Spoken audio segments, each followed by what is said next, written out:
Charles II foi o último monarca espanhol dos Habsburgos, visto como um símbolo trágico do declínio da nação e exemplo dos efeitos prejudiciais do casamento consanguíneo na dinastia. O rei Charles II da Espanha suportou uma vida marcada por profundas deficiências físicas e mentais, resultado de gerações de casamentos entre parentes em sua linhagem real.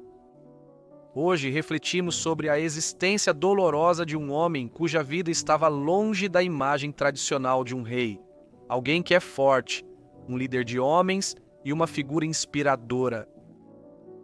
Em vez disso, Charles foi sobrecarregado com uma série de problemas de saúde debilitantes, incluindo deformação e epilepsia. A causa de seu sofrimento? Pelo menos 16 gerações de casamentos consanguíneos, tudo em uma tentativa equivocada de preservar a pureza da linhagem real. Embora ele tenha ascendido ao trono, é duvidoso que alguém desejasse uma existência tão dolorosa. Esta é a história dele. Charles II nasceu no ano de 1661, como único filho sobrevivente de Filipe IV da Espanha, e sua segunda esposa, Mariana da Áustria, que também era sua sobrinha. Isso criou uma rede de relações familiares, onde a própria mãe de Charles, Mariana, era simultaneamente sua prima, e sua avó também era sua tia. Ao examinar a árvore genealógica mais ampla da linhagem real, a extensão e complexidade do casamento consanguíneo se tornam cada vez mais aparentes. Embora casamentos dentro de famílias extensas não fossem incomuns durante esse período, os Habsburgos espanhóis e austríacos eram particularmente notórios por sua aderência a essa prática. Entre os anos de 1450 a 1661, dos 11 casamentos contratados pelos monarcas espanhóis, a grande maioria foi manchada por alguma forma de casamento consanguíneo. Essa tendência pode ter sido influenciada pelas leis de limpeza de sangue, ou leis de pureza de sangue, estabelecidas no início do século XVI e aplicadas até os anos de 1860. Os Habsburgos foram uma das casas reais mais poderosas da Europa, reinando sobre a Áustria, Alemanha, Itália, Sicília e Nápoles, Hungria, Croácia, as Ilhas Tchecas, Portugal e, claro, Espanha. Eram também conhecidos por seu fervoroso desejo de preservar a pureza de sua linhagem. Casamentos entre primos de primeiro grau ou uniões entre tio e sobrinha eram comuns, e após gerações de tais uniões, encontramos a abominação que era Carlos. Como o único herdeiro masculino, a sobrevivência de Carlos era imperativa, mas desde o início sua saúde era frágil e trágica. Ele sofria de várias doenças como sarampo, varicela e varíola, qualquer uma das quais poderia ter sido fatal naquela época. Além disso, ele foi acometido por raquitismo, o que o deixou incapaz de andar sem apoio até os 4 anos de idade. Sua infância foi marcada por muitos desafios físicos. Os ossos do crânio dele ainda não estavam fundidos e ele não conseguia ficar de pé.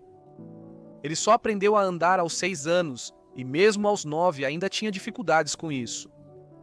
Até os 4 anos, Charles foi amamentado exclusivamente por 14 amas de leite diferentes, que precisavam ser substituídas regularmente devido às dolorosas mordidas nos mamilos causadas pelo bebê. Dada a estranheza da situação, especialmente depois que Charles foi declarado rei em uma idade tão tenra, sua mãe decretou que a amamentação deveria ser interrompida.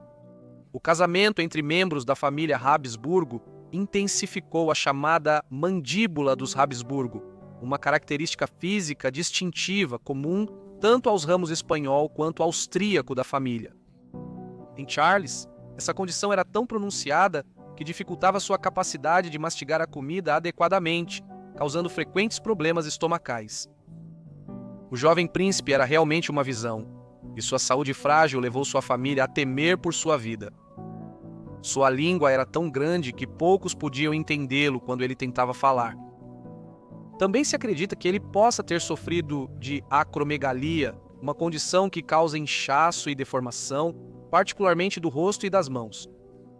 Sua fraqueza física era agravada por uma falta de desenvolvimento intelectual, e aos 9 anos, Charles não conseguia ler ou escrever, e sua fala era hesitante e difícil. Apesar de ter os melhores tutores disponíveis, sua educação era severamente limitada e sua força de vontade, já frágil, era ainda mais sufocada pela influência dominadora de sua mãe. Ele estava frequentemente à mercê de sua família, apesar de seu temperamento poder inflamar violentamente, com acessos de raiva impulsionados pela frustração sobre suas deficiências. Charles tinha uma aparência grotescamente impressionante. As características clássicas dos Habsburgo, um maxilar super desenvolvido e um crânio alongado, eram exageradas a um ponto quase caricatural nele. No clima supersticioso da época, seu estado e deformidades físicas eram às vezes interpretados como sinais de bruxaria. As tentativas de seus médicos de curá-lo foram acompanhadas por práticas ocultas e exorcismos, e alguns até o apelidaram de Carlos, o Encantado. Carlos era desfigurado, um homem de feiura impressionante, mesmo em comparação com sua família e os plebeus. Ele se tornou senil em uma idade jovem. Sua língua grande tornava sua fala incompreensível e ele sofria de convulsões epilépticas. Embora tenha se casado 2 vezes, sua impotência o impediu de ter filhos ou garantir um herdeiro. Seu comportamento era muitas vezes infantil. Por exemplo, ele encontrava conforto em contar objetos, uma atividade simples que lhe dava segurança. A condição de Charles é difícil de avaliar pelos padrões atuais.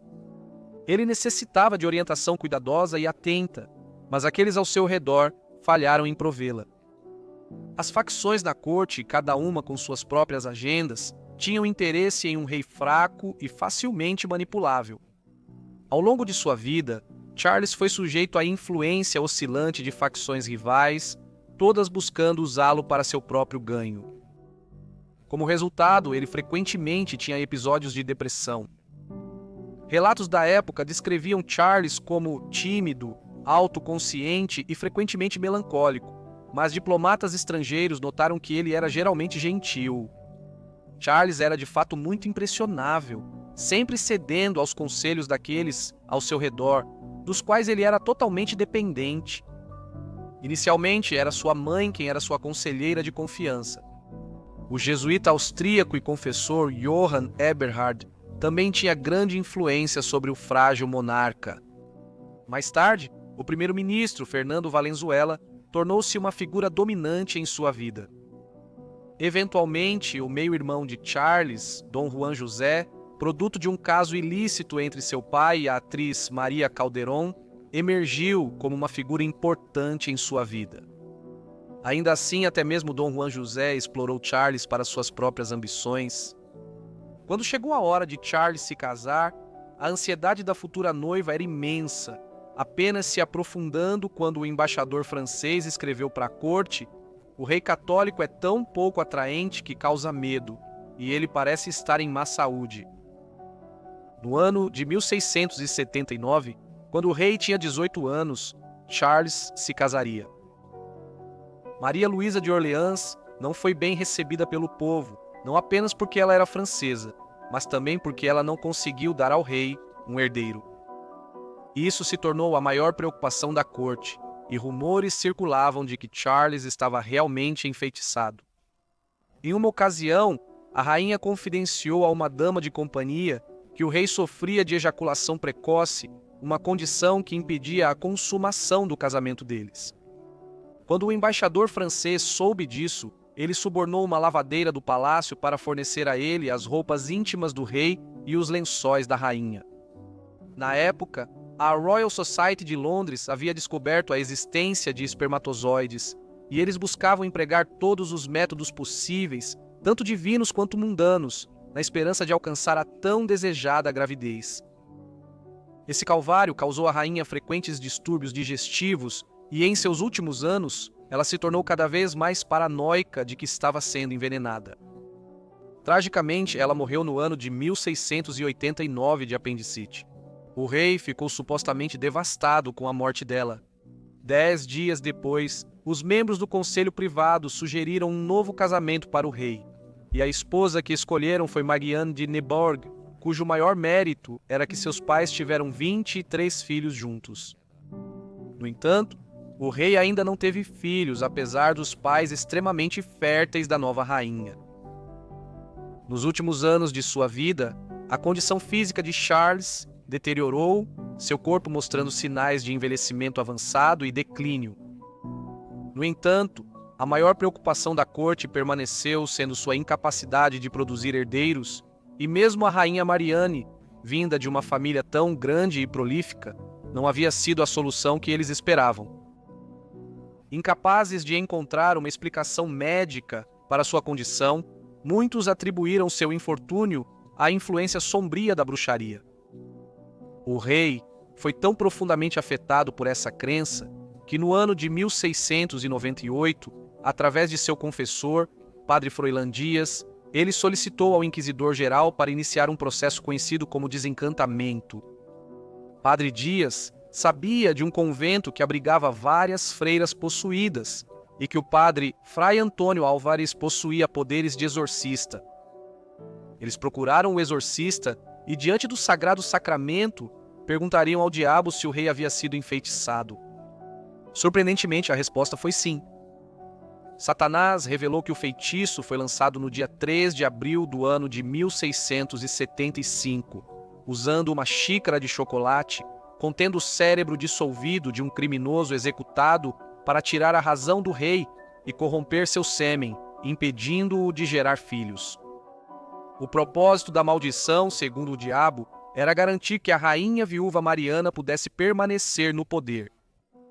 Para combater isso, o exorcista sugeriu que o rei bebesse meio litro de óleo em jejum, acompanhado de um exorcismo. Infelizmente, a condição do rei só piorou, agravada pelas poções que lhe foram dadas. Em março do ano de 1698, quando estava perto do fim de sua vida, ele sofria de edema, fadiga constante, convulsões epilépticas, diarreia crônica e febres recorrentes. Finalmente, no 1º de novembro do ano de 1700, aos 39 anos, Charles faleceu. Embora exames pós-morte normalmente não fossem realizados em reis, a morte de Charles, cercada por rumores de bruxaria, motivou uma autópsia. De acordo com a autópsia, os achados foram terríveis. Ele tinha um coração muito pequeno, do tamanho de um grão de pimenta, seus pulmões corroídos, seus intestinos pútridos e gangrenosos, nos rins havia 3 grandes pedras. Ele tinha um único testículo tão preto quanto carvão, e sua cabeça estava cheia de água. Os resultados pareciam confirmar a crença de longa data de que as aflições físicas e mentais do rei eram o resultado de muito mais do que um infortúnio médico. A vida de Charles foi de fato trágica, e ele nunca viveu uma vida comum. Suas esposas sentiam repulsa por ele, e o rei vivia em um estado constante de dor e depressão, o que sem dúvida afetou sua saúde mental. Charles era o resultado de gerações de casamentos consanguíneos, e sua vida é de fato uma triste história. Agradeço imensamente a todos os meus membros. Sua contribuição é valiosa para a continuação do canal e eu aprecio todos vocês imensamente. Um agradecimento especial a John Sites. Tomara que tenham curtido o vídeo. Se gostou, não se esqueça de curtir, se inscrever e compartilhar. E nos vemos na próxima semana para outro perfil histórico.